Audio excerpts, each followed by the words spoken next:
नमस्कार, मैं रवीश कुमार। बिहार में जिन 65 लाख लोगों के नाम कटे हैं, अब उनकी सूची भी प्रकाशित करनी पड़ेगी। जिनके नाम कटे हैं वो जब दावा करेंगे तो आधार कार्ड भी दे सकेंगे।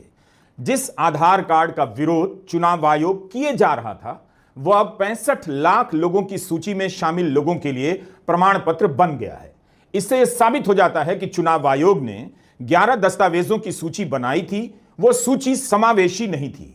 आधार कार्ड को नहीं रखना मतदाता के एक बड़े वर्ग को बाहर करने का आरोप विपक्ष का सही साबित हो जाता है। जिस आधार कार्ड को बाहर रखने पर चुनाव आयोग उतारू था, आज वह भीतर आ गया है। आप देख रहे हैं YouTube channel Ravish Kumar official.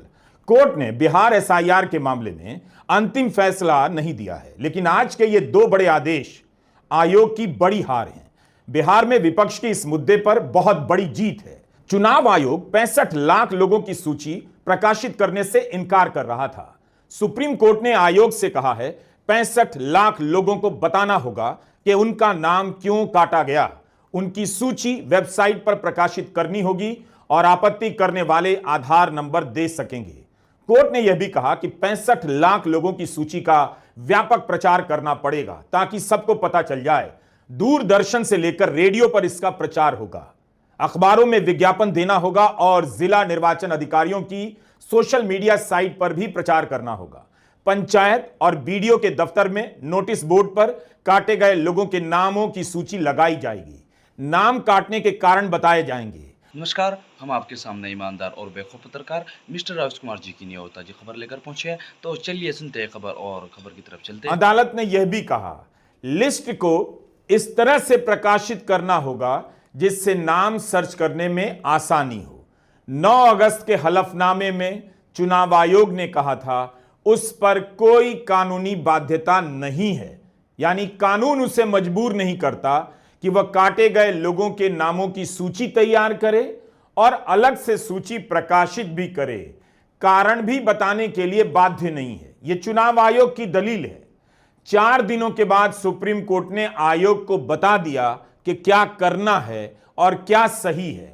एक वोटर के अधिकार के खिलाफ जाकर दलील देने वाले आयोग और उससे ज्यादा मुख्य चुनाव आयुक्त ज्ञानेश कुमार को इतिहास अब याद रखेगा। सुप्रीम कोर्ट ने चुनाव आयोग को आदेश दिया है। तेजस्वी यादव ने मुख्य चुनाव आयुक्त ज्ञानेश कुमार को याद किया है और अपील की है कि अब तो प्रेस के सामने आकर सवालों के जवाब दें। कौन अधिकारी कहां, कैसे, क्यों और किसके इशारे पर क्या कर रहा है, हमारे संज्ञान में है। हमारी पार्टी लाठी की ही नहीं, अब लैपटॉप डेटा, एआई और डेटा माइनिंग, डेटा एनालिसिस पर भी बेहतर तरीके से काम करती है। जो हम लोगों ने तथ्य दिया, इसमें आरजेडी की बड़ी भूमिका, चाहे डेटा एनालाइजिंग की हो, माइनिंग की हो, इन सब में हम लोगों ने पूरा बेहतर तरीके से काम करती है। अगर ये ज़्यादा गड़बड़ करेंगे तो इनकी पोल खोलते हम लोग रहेंगे।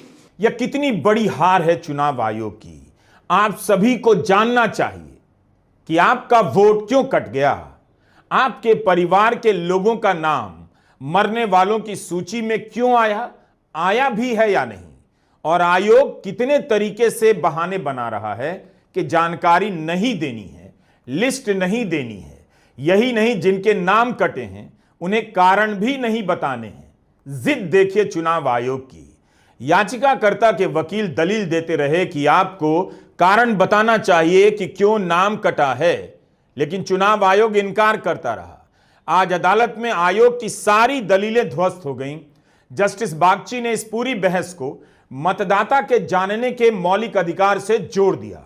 उन्होंने कहा कि आप किसी खास स्थिति में अलग कार्रवाई कर सकते हैं, लेकिन एसओपी यानी स्टैंडर्ड प्रक्रिया यही है कि आप प्रचार करें ताकि लोग अपना दावा कर सकें। तो जिसका नाम कटा है उसे यह जानने का अधिकार है कि उसका नाम क्यों हटाया गया। इसके लिए जरूरी है कि आप अधिक से अधिक प्रचार करें जितना प्रचार कर सकते हैं उतना प्रचार कीजिए, क्योंकि यह वोटर के जानने का अधिकार है। अगर कोई पढ़ा लिखा नहीं है तो उसे पड़ोसियों या परिवार से भी पता चलना चाहिए। पारदर्शिता होगी तो मतदाता में विश्वास बढ़ेगा। आप एक कदम आगे जाकर वेबसाइट पर क्यों नहीं डाल सकते हैं? सुप्रीम कोर्ट ने आयोग से पूछा। आयोग के वकील ने कहा बहुत प्रचार तो हुआ है। इस पर जस्टिस बागची ने कहा साफ साफ जानकारी दीजिए ताकि लोग अपनी तरफ से सुधार कर सकें। इस पर आयोग के वकील ने कहा हम राज्य सरकार की वेबसाइट यूज नहीं कर सकते। बहाने देखिए। जस्टिस सूर्यकांत कहते हैं कि आप राज्य के निर्वाचन अधिकारी की वेबसाइट का इस्तेमाल कर सकते हैं। आयोग के वकील कहते हैं निर्वाचन अधिकारी की साइट पर यह जानकारी है। इस बात पर जस्टिस बागची ने कहा ऐसा लगता है वो जानकारी लिस्ट के रूप में नहीं है, एक फॉर्म है जिसमें अपना नाम और एपिक नंबर डालना पड़ता है और उसी के बाद जानकारी मिलती है। ड्राफ्ट लिस्ट की तरह एक लिस्ट दी जा सकती है। तो इस बहस से यही पता चलता है कि चुनाव आयोग की नीयत सही नहीं थी, उसकी दलील भी सही नहीं थी और अपनी बात के हक में प्रमाण भी ठोस नहीं था। वह केवल बहाने बना रहा था। एक ऐसे दौर में जब अंधी गुफा में होने का एहसास होता है तो सर्वोच्च न्यायालय रोशनी का सुराग दे देता है। आज भी यही हुआ। कई दफा पहले भी 2 दफे दिशा निर्देश दिए चुनाव आयोग को। हर धर्मिता में वो माने नहीं आधार कार्ड को लेकर के। आज उसको स्पेसिफिकली मेंशन कर दिया गया है और वर्गीकृत डेटा जहां हर जगह उपलब्ध कराना होगा, वेबसाइट पे पंचायत भवन तक। मैं समझता हूं कि जिस वर्गीकृत डेटा में लोगों को पता होगा कि अगर मेरा नाम इंक्लूडेड नहीं है तो कारण क्या है। डेथ का डेटा अलग, डुप्लीकेशन का डेटा अलग, शिफ्टेड का डेटा अलग, ये तमाम चीजें। और मैं समझता हूं आज का दिन फिर से इस पुस्तक के नाम इसने सरोकारों की रक्षा कर ली। भारतीय संविधान में जो मताधिकार, जो सबसे खूबसूरत अधिकार है, उस पर काले बादल मंडरा रहे थे, आज वो छटे हैं। मैं समझता हूं कि एक नजीर भी पेश हुई। कांग्रेस महासचिव जयराम रमेश ने कहा कि भारतीय गणराज्य को प्रधानमंत्री मोदी और ढोल पीटने वालों की साजिशों से बचाने की एक लंबी लड़ाई है, लेकिन बिहार में एसआईआर मामले में सुप्रीम कोर्ट का आज का फैसला उम्मीद की एक किरण है। यह पहला बड़ा कदम है। सवाल है कि अगर चुनाव आयोग 2003 की वोटर लिस्ट एक झटके में वेबसाइट पर डाल सकता है तो 65 लाख लोगों के नाम कटे हैं, उनकी सूची क्यों नहीं डाल रहा था? इतने कम समय में 24 जून का आदेश है और 25 जून से काम शुरू हो गया बिहार में। इतने कम समय में हजारों बीएलओ को फोन पर एसआईआर का सॉफ्टवेयर कैसे उपलब्ध करा दिया गया? अगर यह काम इतने कम समय में हो सकता है, तब फिर जिनके नाम कटे हैं या जिनके नाम मृतकों की सूची में आए हैं, उसके लिए आयोग वेबसाइट क्यों नहीं बना सका और अपनी वेबसाइट पर क्यों नहीं डाल सका? जस्टिस सूर्यकांत ने कहा कि हर नागरिक को जानने का अपना अधिकार है जो उसे संविधान से मिला है। उन्होंने आयोग से पूछा कि आप बताइए आपने क्या व्यवस्था बनाई है।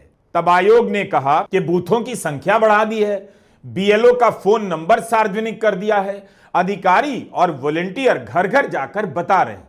सोचने वाली बात है, एक बीएलओ का फोन बचता ही रह जाएगा, उसे और भी काम करने हैं, वह अभी भी दस्तावेज जमा कर रहा है। कायदे से आयोग को खुद से लिस्ट प्रकाशित कर देनी चाहिए थी ताकि जो सर्च कर सकते थे वो अपने स्तर पर सर्च कर लेते, उन्हें बीएलओ के चक्कर नहीं लगाने पड़ते। कोर्ट ने कहा 65 लाख लोगों के नाम कटे हैं और इनमें से 22 लाख मृत हैं। लोगों को कैसे पता चलेगा कि इसके लिए क्या व्यवस्था है? परिवार को पता चलना चाहिए कि उनके सदस्य का नाम जिंदा लोगों की सूची में है या मृतकों की। जस्टिस सूर्यकांत जानना चाहते थे कि मृतक लोगों के नाम क्यों नहीं बताए जा रहे हैं, ब्लॉक और सब डिविजनल लेवल पर क्यों नहीं बताया जा सकता है, वेबसाइट पर इनके नाम क्यों नहीं डाले जा सकते हैं। जस्टिस सूर्यकांत ने कहा कि एक नैरेटिव है कि परिवार वालों को ही नहीं पता कि उनके रिश्तेदार को डिलीट करके लिस्ट में मृत घोषित कर दिया गया है। अगर आप लिस्ट सार्वजनिक कर देंगे तो यह नैरेटिव खत्म हो जाएगा। तब आयोग ने कहा कि राजनीतिक एजेंट को इस काम में जोड़ा गया है। इस पर कोर्ट ने कहा राजनीतिक दलों के एजेंट से क्यों उम्मीद की जाती है कि वो वोटर को जाकर बताएगा उसका नाम काट दिया गया है। यहां हम बता देना चाहते हैं, राजनीतिक एजेंटों की एक सूची मीडिया रिपोर्ट में छपी थी। इस सूची के अनुसार भारतीय जनता पार्टी और जनता दल यूनाइटेड के राजनीतिक एजेंटों की संख्या विपक्ष के दलों की तुलना में कहीं ज्यादा है। तो इस अंतर का असर भी वोटर के जानने के अधिकार पर पड़ सकता है। कोर्ट का यह सवाल कि राजनीतिक एजेंट के पास क्यों दौड़ना पड़े, सैद्धांतिक रूप से भी सही था और व्यवहारिक रूप से भी। वोट का अधिकार सुरक्षित करने का काम किसका है? चुनाव आयोग का। तो उसकी दोनों दलीलें आज ध्वस्त हो गई। वोटर लिस्ट का ड्राफ्ट वेबसाइट पर इस तरह से नहीं डाला गया कि लोग आसानी से सर्च कर लें, उसका अध्ययन कर सकें, और 65 लाख लोगों के नाम कटे हैं, उनकी सूची नहीं दे रहा था। जस्टिस सूर्यकांत ने कहा लिस्ट को इसी रूप में प्रकाशित करना होगा कि कोई भी अपना नाम सर्च कर सके। हम आपको दिखाते हैं, यह 2003 की वोटर लिस्ट है। आप जिला, प्रखंड, बूथ स्तर का नाम डालें, आपको एक सूची मिल जाएगी। वो सूची बूथ स्तर के कारण संक्षिप्त होगी। कुछ वोटर के नाम आएंगे और आप आसानी से चेक कर सकते हैं कि आपके बूथ पर कोई वोटर फर्जी है या नहीं, किसी का नाम कटा है या नहीं। अगर 2003 की लिस्ट में यह सुविधा दी जा सकती है तो 65 लाख लोगों के नामों की सूची में क्यों नहीं दी जा सकती? ड्राफ्ट सूची में क्यों नहीं दी जा सकती, ताकि लोग झट से अपना नाम डालें और सर्च कर लें? वकील प्रशांत भूषण ने 13 अगस्त को क्या कहा था? यही कि अगर वेबसाइट पर लिस्ट डाली जा सकती है और सर्च किया जा सकता है तो चुनाव आयोग क्यों नहीं कर रहा है? इसे बूथ के हिसाब से राजनीतिक एजेंट BLA को क्यों दिया जा रहा है? इसी से पता चलता है आयोग की नीयत सही नहीं। प्रशांत भूषण ने कहा चुनाव आयोग ड्राफ्ट लिस्ट की ऐसी कॉपी डाल रहा है जिससे कोई सर्च नहीं कर सकता। 65 लाख लोगों की नामों की सूची नहीं डाल रहा। तो आयोग इतना विरोध क्यों कर रहा था? क्या इसलिए ताकि विपक्षी दल और ADR जैसे संस्थान उस लिस्ट की समीक्षा ना कर सकें और गड़बड़ियों को सामने ना ला सकें? आयोग के वकील ने सुनवाई के दौरान अदालत में कह दिया कि दिल्ली में बैठकर ADR डेटा की माइनिंग करना चाहता है, यानी उसका विश्लेषण करना चाहता है।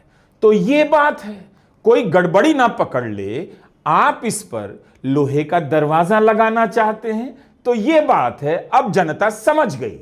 मगर जस्टिस सूर्यकांत ने साफ साफ आयोग से कह दिया लिस्ट इस तरह से प्रकाशित की जाए जिससे कोई भी आसानी से ढूंढ सके। वकील वृंदा ग्रोवर ने मांग की कि लिस्ट सर्च करने वाली हो। इस पर जस्टिस सूर्यकांत ने कहा सर्चेबल होना ही होगा, इसके लिए आयोग के पास 3 दिन का समय है। तो डेडलाइन अब आयोग को मिली है, 3 दिनों के भीतर प्रकाशित करनी है सर्चेबल लिस्ट। ADR की तरफ से प्रशांत भूषण ने नियमों का हवाला देते हुए कहा जिसका नाम कटेगा उसे कारण बताना होगा और जवाब देने का मौका भी मिलना चाहिए। प्रशांत भूषण ने एक पुराने केस का हवाला दिया। 1995 में 1,67,000 लोगों को नाम काटने का नोटिस जारी हुआ, लेकिन तब कोर्ट ने कहा था आपको कारण बताना होगा कि क्यों इन पर संदेह है और इनका नाम हटाया जा रहा है। मगर अब चुनाव आयोग इसी जिद पर अड़ा है कि 65 लाख लोगों के नाम काट रहे हैं लेकिन कारण नहीं बताएंगे। यानी 8 करोड़ वोटर का कागज देखने चले इस आयोग को सुप्रीम कोर्ट ने आज अपने आदेश का कागज दिखा दिया कि अब पहले आप कागज दिखाइए, कारण बताइए, तब वोटर आपको कागज दिखाएगा और दावा करेगा। इसे कहते हैं बाजी का पलट जाना। और इससे पता चलता है यह आयोग एक वोटर के अधिकार की रक्षा नहीं कर रहा है, उसकी नीयत में खोट है। प्रशांत भूषण ने कहा आयोग आधार और एपिक कार्ड क्यों नहीं स्वीकार कर रहा, क्यों जल्दबाजी कर रहा है? इसी से साबित होता है उसकी नीयत में खोट है, मनमानी कर रहा है। अब आते हैं एक अहम सवाल पर। प्रशांत भूषण और योगेंद्र यादव दोनों एक अलग कैटेगरी की बात कर रहे हैं। यह कैटेगरी है नॉन रिकमेंडेड की। जैसे आप यह फॉर्म देख रहे हैं, BLO मतदाता के फॉर्म का फोटो खींचकर अपने फोन से अपलोड करता है तो नीले रंग की 2 पट्टियां आ जाती हैं, रिकमेंडेड और नॉन रिकमेंडेड। अगर गलती से भी नॉन रिकमेंडेड की पट्टी दब गई तो किसी वोटर का नाम कटने की स्थिति में आ सकता है। अगर जानबूझकर दबा दिया गया तो लाखों वोटर को इस रास्ते से बाहर किया जा सकता है। उनका नाम या तो फाइनल लिस्ट में आने से रह जाएगा या फिर उन तक नोटिस पहुंच पाया तो इतना कम समय मिलेगा कि वे मुश्किल से अपना दावा कर पाएंगे। योगेंद्र यादव ने बिहार के 2 जिले का आंकड़ा दिया कि वहां 10 और 12% से अधिक वोटर के नाम नॉन रिकमेंडेड की सूची में डाले गए हैं। प्रशांत भूषण ने कहा, अगर एक विधानसभा में 30,000 वोटर भी नॉन रिकमेंडेड की सूची में आ गए तो इतनी बड़ी संख्या को 20 दिनों के भीतर नोटिस भेजना होगा, अपील का मौका देना होगा, जो संभव नहीं। हमने योगेंद्र यादव से कहा कि विस्तार से हमारे दर्शकों को बताइए, नॉन रिकमेंडेड के जरिए क्या खेल हो सकता है। लेकिन जब ड्राफ्ट इलेक्टोरल रोल आया तब कुछ जिलों की सूची इंटरनेट पे आनी शुरू हुई। कुछ स्रोत से मुझे दरभंगा की टेबल मिली। अब देखिए, पूरे दरभंगा जिले का मामला है। दरभंगा जिले में शुरुआत में 30 लाख वोटर थे जब एसआईआर शुरू हुआ। उससे पहले एसआईआर के दौरान जिले में कुल 28 लाख फॉर्म मिले हैं। अब ये 28 लाख तो लोग सोच रहे हैं कि हाँ भाई हमारा नाम तो आ गया है, जो बाकी 2 लाख हैं उनका कटा है। हम 28 लाख का तो नाम आ गया है क्योंकि अब हम 7 करोड़ 24 लाख मतदाताओं में से हैं। लेकिन यही खेल है। उन 28 लाख में से 2,94,000 लोगों के सामने बीएलओ ने लिख दिया है नॉट रिकमेंडेड। हमने सोचा ऐसे दरभंगा का मामला है क्या। फिर कैमूर जिले की एक लिस्ट मिली, सरकारी तरीके से नहीं, लिस्ट मिली। इतनी डिटेल लिस्ट है, बूथ बाय बूथ ये लिस्ट है, जो बताती है कि एग्जैक्टली कितने लोगों को नॉट रिकमेंडेड किया गया। अब कैमूर में 11 लाख लोगों का नाम लिस्ट पर आया है 1 अगस्त वाली लिस्ट में, और उसमें से 1,40,000 लोगों का नाम नॉट रिकमेंडेड में है। मतलब दरभंगा में 10.6%, कैमूर में 12.6%। बाकी जिलों की सूचना क्या है? चुनाव आयोग से मांगी, जवाब नहीं दिया। सीईओ से जाके पत्रकारों ने पूछा, उन्होंने जवाब देने से इनकार कर दिया। हमने सुप्रीम कोर्ट में पिटीशन डाली, कहा कि कृपया चुनाव आयोग से कहिए कि वो इसका जवाब दे कि क्या ये नॉट रिकमेंडेड बाय बीएलओ नामक कैटेगरी है कि नहीं है। अगर है तो इसका आधार क्या है, और कम से कम हमें संख्या तो बताइए। कायदे से उस व्यक्ति को पता होना चाहिए जिसको नॉट रिकमेंडेड किया गया है। अब तक कोई जवाब नहीं मिला है। समझ लीजिए क्या मतलब है इसका। अब तक हम केवल 65 लाख की बात कर रहे थे, वो 65 लाख तो गए, बच गए 7 करोड़ 24 लाख। इन 7 करोड़ 24 लाख में से भी अगर जो दरभंगा और कैमूर के आंकड़े हमें मिले हैं वो सही हैं, और अगर इसे औसत मान लें, औसत आप 10% पकड़ लीजिए, तब भी बिहार के 72 लाख लोगों के सर पे तलवार लटक रही है। प्रशांत भूषण ने इसकी भी मांग की है कि वोटर को बताना होगा कि उनका नाम क्यों नॉन रिकमेंडेड की सूची में डाला गया है, किस आधार पर नॉन रिकमेंडेड की सूची में डाला गया है। यह सब क्यों नहीं बताया जा रहा है, इसकी कोई गाइडलाइन जारी नहीं की गई है। प्रशांत भूषण ने कहा, नॉन रिकमेंडेड का मामला 65 लाख लोगों के नाम काटने की तरफ भारी पड़ सकता है। योगेंद्र यादव का कहना है, अगर इनका नाम पेंडिंग में डाल दिया गया तो इस चुनाव में वोट डालने का मौका नहीं मिलेगा। ऐसे वोटर की लिस्ट भी तुरंत प्रकाशित करनी चाहिए। अगर इनमें से 2% लोगों के नाम भी कट गए तो विधानसभा के स्तर पर भारी फेरबदल हो सकता है। राजद सांसद मनोज झा की तरफ से वकील फौजिया शकील ने कहा, बिहार से बाहर रहने वाले 1 करोड़ प्रवासी मजदूर होंगे। जल्दबाजी में एसआईआर किए जाने के कारण उन पर बहुत गंभीर असर पड़ रहा है। अगर मजदूर बिहार के भीतर भी हैं तो राज्य में डिजिटल ढांचा अच्छा नहीं है। इस समय बिहार का बड़ा हिस्सा बाढ़ की चपेट में है, नेटवर्क की हालत बुरी है। सितंबर और अक्टूबर में तो और बुरा होगा। तो कहां से कोई दस्तावेज अपलोड करेगा या जाकर बीएलओ को देगा। वोटर को दावा और आपत्ति करने के लिए 24 दिनों का समय दिया गया है। अगर 1 लाख लोगों ने भी आवेदन कर दिया तो भी 20 दिनों में यह काम नहीं हो सकता। फौजिया ने याद दिलाया, किसी कोर्ट ने कहा है अगर जल्दबाजी में खराब नीयत से काम किया गया तो हम एक्शन लेंगे। वकील रश्मि सिंह ने कहा, कारण तो बताना होगा, लेकिन हर स्तर पर आयोग फेल हो रहा है। जनवरी में जो समरी रिवीजन हुआ उस पर जनता का कितना पैसा खर्च हुआ, वह तो बर्बाद हो गया। इसका कोई कारण नहीं बताया गया। 2003 से 2025 के बीच कितनी बार रिवीजन हुआ और इस पर जनता का कितना पैसा खर्च हुआ। 2023 की जाति गणना बताती है कि बिहार में अनुसूचित जाति के मात्र 0.37% लोगों के पास इंटरनेट की सुविधा है। इसलिए चुनाव आयोग की जवाबदेही वोटर के प्रति ज्यादा बनती है। उन्हें कारण बताना होगा। आपको यह देखना चाहिए, महिलाएं अपना काम छोड़कर यहां आवासीय प्रमाण पत्र बनाने की लाइन में हैं। न जाने इस तरह से कितनी महिलाएं बिहार में जगह जगह पर आवासीय प्रमाण पत्र और जाति प्रमाण पत्र बनाने की लाइन में लगी हैं। इनका जो आर्थिक नुकसान हो रहा है उसकी भरपाई कौन करेगा? इनके सर पर डेडलाइन क्यों डाली गई?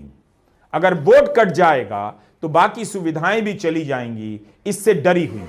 कार्ड न ले रहल है, आवासीय कागज न बन रहल है, डाक घर परेशान रहे छी। और आगे में की दिक्कत है? दिक्कत है बेटा सबके न है, अपने दियो बेटा के हर बेटा सबके न है, तो कथी करेंगे सब गरीब आदमी। आवासीय का साइट नहीं खुल रहा है, हम लोग 2-2 बजे रात तक बैठते हैं, फिर भी काम नहीं हो रहा है। मैं ये सोच रहा था कि मेरा क्या कहते हैं नेट काम नहीं कर रहा है, लेकिन मैं यहाँ पे आया हूँ तो यहाँ भी देख रहा हूँ वही प्रॉब्लम है, वही परेशानी है। लोग क्या कहते हैं घर से आकर के सुबह आती है, शाम तक बैठते हैं, लोग चले जाते हैं, काम नहीं होता है, लोग परेशान है, क्या करें नहीं करें। बिहार में आवासीय प्रमाण पत्र बनाने के लाखों करोड़ों आवेदन आए होंगे। उन्हें कम समय में बनाने की क्षमता बिहार सरकार की है भी या नहीं? बिहार सरकार ने इसके लिए कितने हजार कर्मचारी अलग से लगाए हैं ताकि लोगों के आवासीय प्रमाण पत्र जल्दी बन जाएं और किसी का वोट ना कटे, किसी को इंतजार ना करना पड़े? कभी आपने इस पर सोचा है? तो किस तरह का खेल चल रहा है बिहार में? कोर्ट ने कहा वे इस मामले को यहीं खत्म नहीं कर रहे, इसे तार्किक नतीजे पर ले जाएं। हम मानकर चलते हैं चुनाव आयोग के पास एसआईआर कराने का अधिकार है, लेकिन आज के फैसले से कई बातें साफ हो जाती हैं। क्यों बिहार के वोटर को नहीं बताया जा रहा था, उसका नाम क्यों कटा है? क्यों नहीं बताया जा रहा है किसी का नाम किस आधार पर नॉन रिकमेंडेड की सूची में आया है? चुनाव आयोग खुद को बॉस समझने लगा था, जबकि संविधान ने उसे हर वोटर के अधिकार का संरक्षक बनाया है। सुप्रीम कोर्ट ने आज यही याद दिला दी। 17 अगस्त से राहुल गांधी वोट के अधिकार को लेकर बिहार की यात्रा पर निकलने वाले हैं। नमस्कार, मैं रवीश कुमार। उम्मीद करता है आपको खबर पसंद आई होगी। अगर आपको खबर पसंद आई हो तो हमारे चैनल को लाइक एंड सब्सक्राइब करें और हमें कमेंट करके जरूर बताएं। तो चलिए मिलते हैं नेक्स्ट वीडियो में, जब तक के लिए जय हिंद।